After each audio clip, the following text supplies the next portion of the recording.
Hello, आप सभी का स्वागत है हमारे इस यूट्यूब चैनल पर। चलिए आज हम सीखते हैं शून्य कोटि की अभिक्रिया। हमने इससे पहले के वीडियो में हमने जाना था कि जो विभिन्न कोटि की अभिक्रियाएं होती हैं, उन अभिक्रियाओं की के लिए विभिन्न कोटियों के लिए हम उनके वेग स्थिरांक की इकाई हमने निकालना सीखा था। तो आशा करता हूं कि आपने उस वीडियो को देखा और इकाइयां निकालना सीख चुके हो। तो अब हम आगे बढ़ते हैं कि अब शून्य कोटि की अभिक्रिया को देखेंगे ये क्या है, और शून्य कोटि की अभिक्रिया के लिए दर निर्धारण समीकरण निकालना हम सीखेंगे। तो शून्य कोटि की अभिक्रिया ऐसे रासायनिक अभिक्रिया जिनमें कि जो दर होता है वो अभिकारक के सांद्रता पर निर्भर नहीं करता, उसे ही क्या कहा जाता है, शून्य कोटि की अभिक्रिया। ठीक है, ऐसे रासायनिक अभिक्रिया जिनमें अभिक्रिया की दर अभिकारक के सांद्रता पर निर्भर नहीं करता है, उसे ही क्या कहते हैं अपन, शून्य कोटि की अभिक्रिया का। ठीक है, चलिए हेडिंग लगाइए, शून्य कोटि की अभिक्रिया।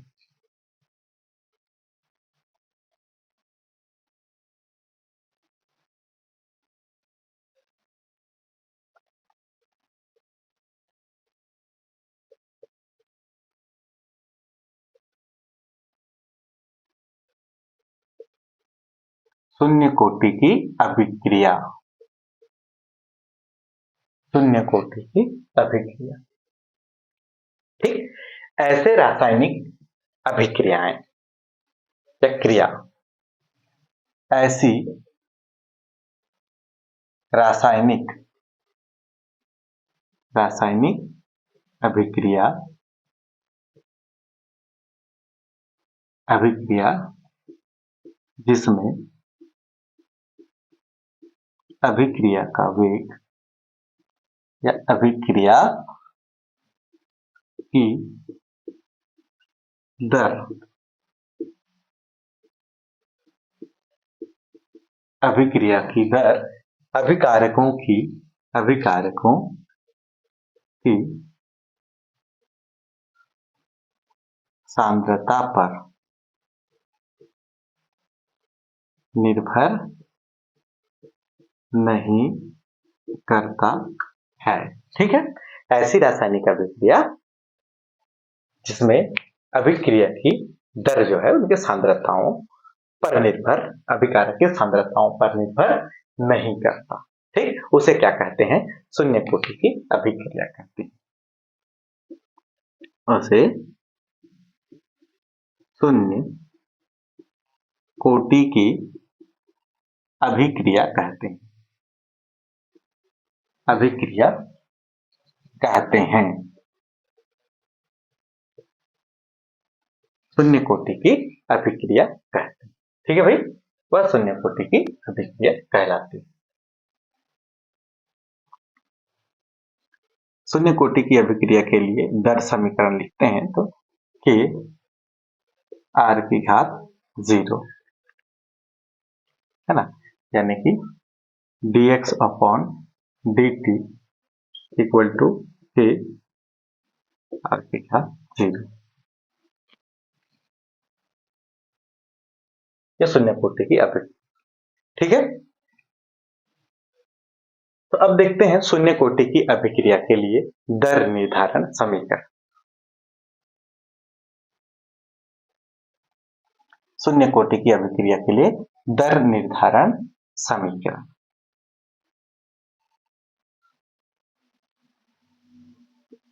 शून्य कोटि की अभिक्रिया, एक काम करिए, इसको स्क्रीनशॉट ले लें, हम उसको जो है स्टार्टिंग से लेते हैं, पूरा पेज की जरूरत पड़ेगी। चलिए ले लीजिए पहले स्क्रीनशॉट जल्दी से। ठीक हो गया, ठीक।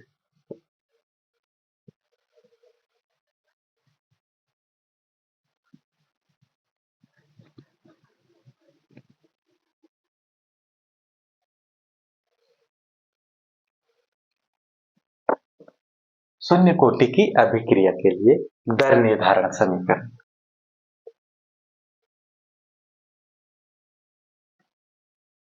दर निर्धारण समीकरण।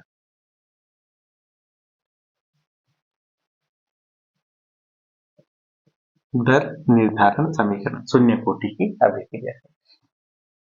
ठीक है भाई। तो यदि मान लेते हैं कि यदि अभिकारक A है, यदि अभिकारक A है तो क्रियाफलों में बदलता है। ठीक, माना अभिकारक A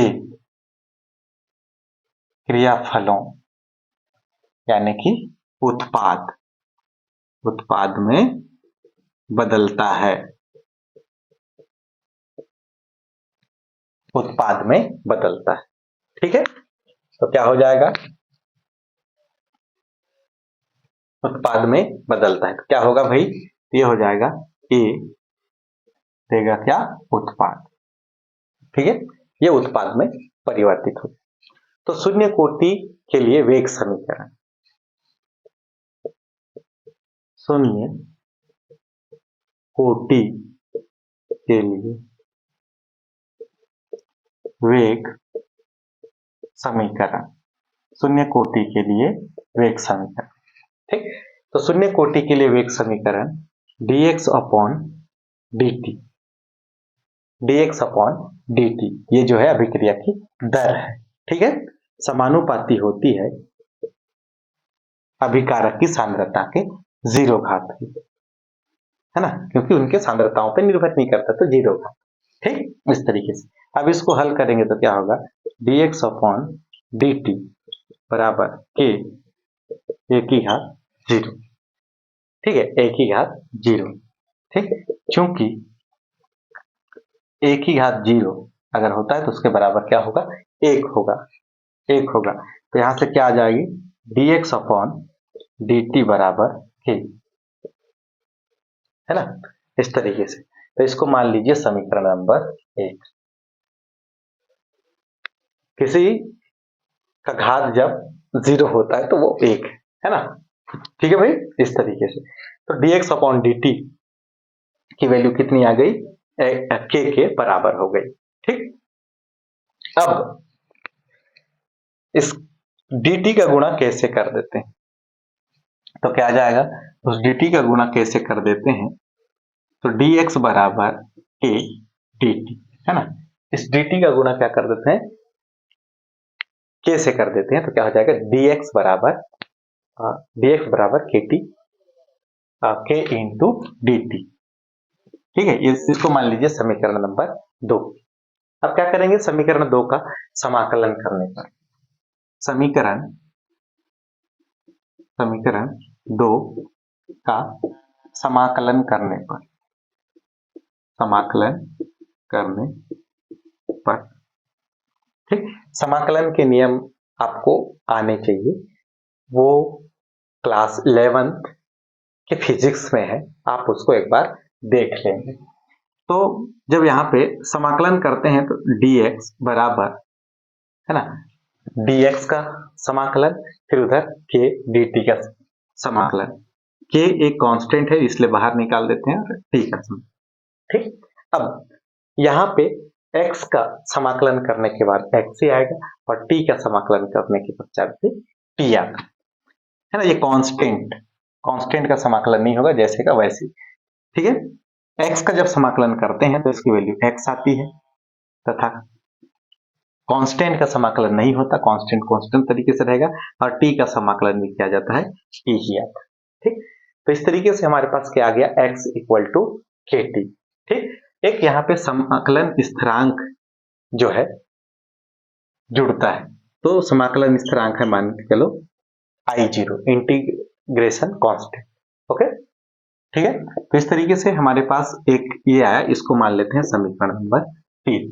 ठीक, x बराबर kt प्लस I0, जहां पे I0 जो है समाकलन स्थिरांक, ये I क्या है, I0 क्या है यहाँ पे, समाकलन स्थिरांक।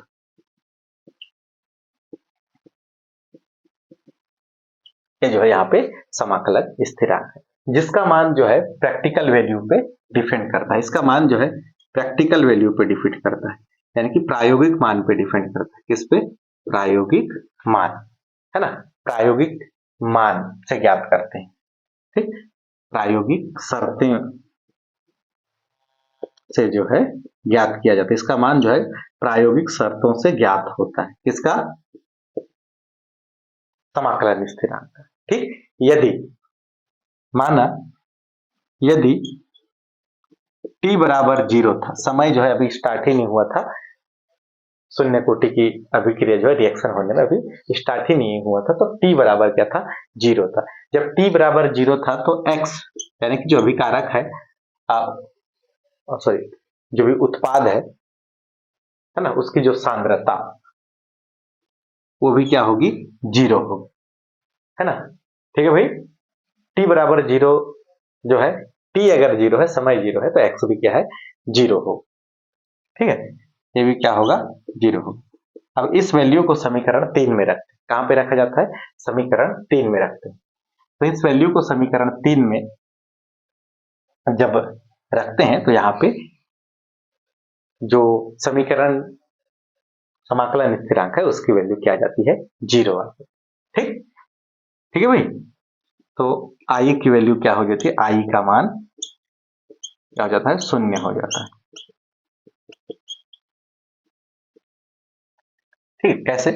जैसे x की वैल्यू 0, x की वैल्यू 0 और k की वैल्यू ये कांस्टेंट है, t की वैल्यू कितना? 0 प्लस i, तो ये तो 0 हो गया, ये क्या हो गया? 0 हो गया। और i भी क्या हो जाएगी सर? i भी किसके बराबर हो रहा है? 0 के बराबर हो, तो i बराबर क्या हो गया यहाँ पे? टोटल 0 हो जाता है। ठीक, तो ये i समाकलन स्थिरांक जो है क्या हो जाता है? यहाँ पे 0 हो जाता है। अब हमारे पास बचता क्या है? केवल अगर देखिए i 0 अगर है क्या होगा? x इक्वल टू के टी, क्या है? x इक्वल टू के टी। ठीक है, x इक्वल टू के टी, और हमको यहाँ से निकालना क्या है? k की वैल्यू अगर निकालना k, तो क्या हो जाएगा? x अपॉन टी, क्या निकल के आएगी? k की वैल्यू क्या आएगी? x अपॉन टी, है ना, x अपॉन टी। यही जो है प्रथम कोटि की अभिक्रिया के लिए जो है दर निर्धारक समीकरण।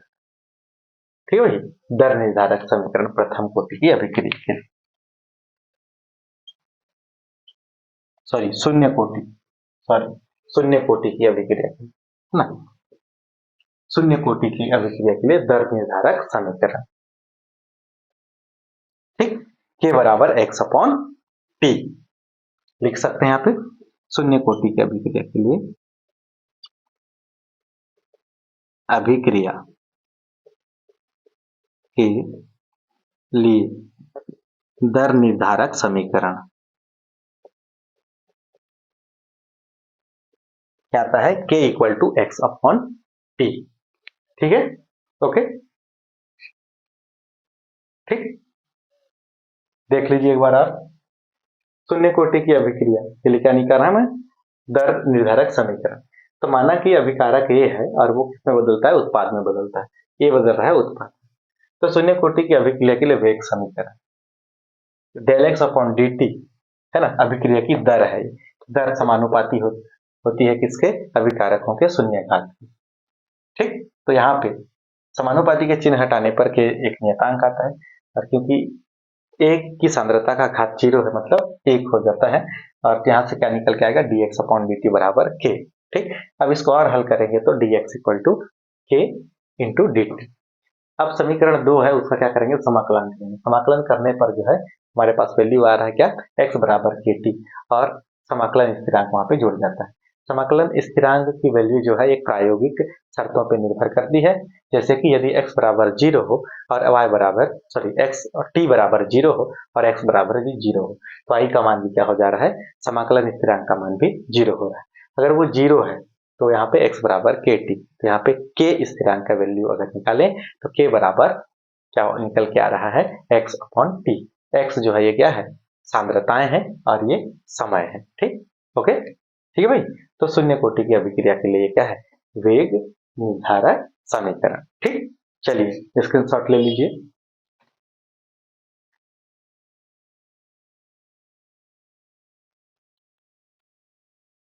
ठीक, हो गया। ओके।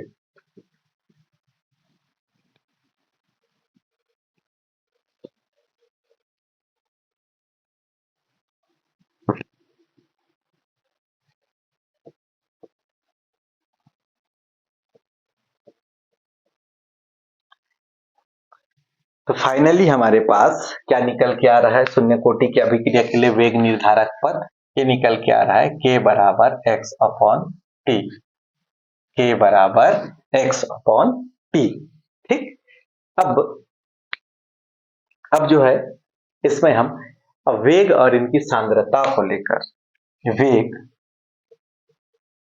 एवं सांद्रता को लेकर वेग यानी कि दर वेग या दर और सांद्रता को लेकर ग्राफ अगर प्लॉट करते हैं तो ये x और y अक्ष और ये x अक्ष हम देखेंगे कि अलग अलग डायरेक्शन में अलग अलग इसको लेके जैसे हम यहाँ पे वेग को ले रहे हैं y अक्ष वेग या दर तो दर या फिर वेग तो y अक्ष में ले लेते हैं सांद्रता इसको लेते हैं सांद्रता। ठीक। तो ऐसे जब हम लेते हैं है ना दर और सांद्रता को लेते हैं तो इनके बीच में जो ग्राफ आता है वो एक इस तरीके से समय के साथ जो है स्थिर रहती। ठीक है भाई। वही ये था किसके बीच में वेग और या दर और सांद्रता के बीच। वही वेग और समय के बीच में भी अगर लेंगे वेग एवं समय के बीच ग्राफ अगर प्लॉट करते हैं यहाँ पे वेग और समय के बीच में तो यहाँ पे अपन रख लेते हैं वेग और यहाँ पे समय। ठीक। तो यहाँ पर भी जो ग्राफ होती है इस तरीके से प्राप्त होती है सीधी है ना। ओके। ठीक। तो इसको लिख लीजिए स्क्रीनशॉट ले लें भाई। ठीक हो गया। चलिए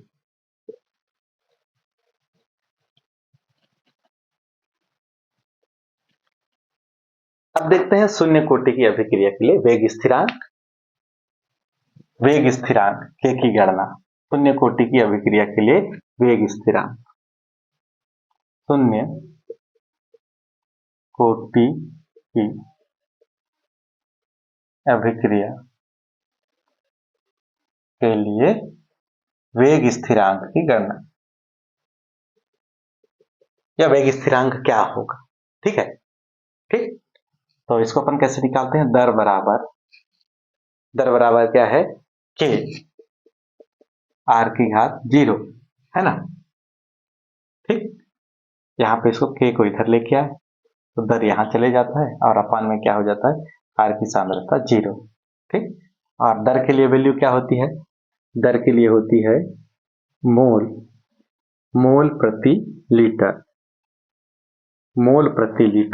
प्रति सेकंड बटे इसकी वैल्यू है ना सॉरी इसके लिए क्या आ जाएगा मोल प्रति लीटर है ना। सेकंड तो अभी देखो इसके क्या है वैल्यू 1 है ना 0 है तो क्या हो जाएगा 1 हो जाएगा और मोल प्रति लीटर प्रति सेकंड रहता है। ठीक। तो इसी को अपन फाइनली हो जाएगा ये क्या हो जाएगा यही हो जाएगा शून्य कोटि की अभिक्रिया के लिए मोल प्रति लीटर प्रति सेकंड ये शून्य कोटि की अभिक्रिया के लिए क्या है वेग स्थिरांक। ठीक।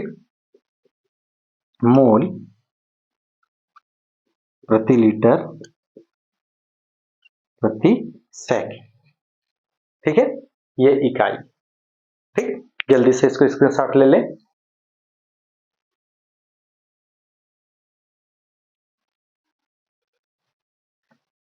हो गया। ठीक।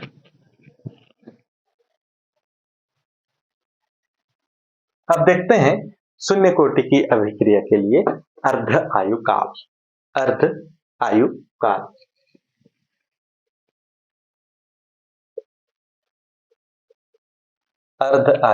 काल नाम से ही पता चलता है अर्ध आयु काल मतलब जब रासायनिक अभिक्रिया चल रही थी, संपन्न हो रही थी, तो कोई एक मिड समय होगा, मध्य का समय होगा, जिसमें वह रासायनिक अभिक्रिया क्या हो जाता है, आधा हो जाता है।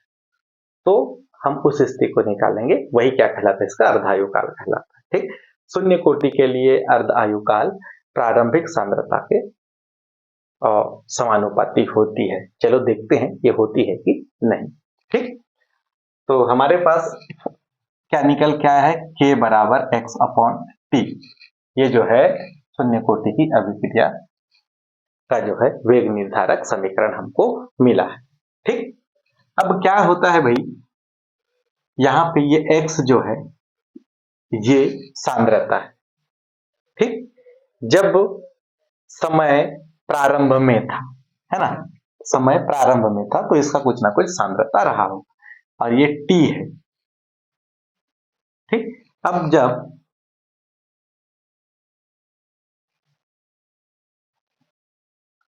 ये t है तो t बराबर 0 जब था तो ये पूरा का पूरा था, है ना, इसकी सांद्रता जो है पूरा का पूरा था। ठीक है, इसकी सांद्रता पूरा का पूरा था। मान लो इधर प्रोडक्ट है, ठीक, इसकी सांद्रता क्या थी, पूरा थी, कंप्लीट था, और ये क्या था, इधर 0 था। अब t क्या हो जाता है, अभिक्रिया हो जाती है, और t जो है आधा समय निकल जाता है।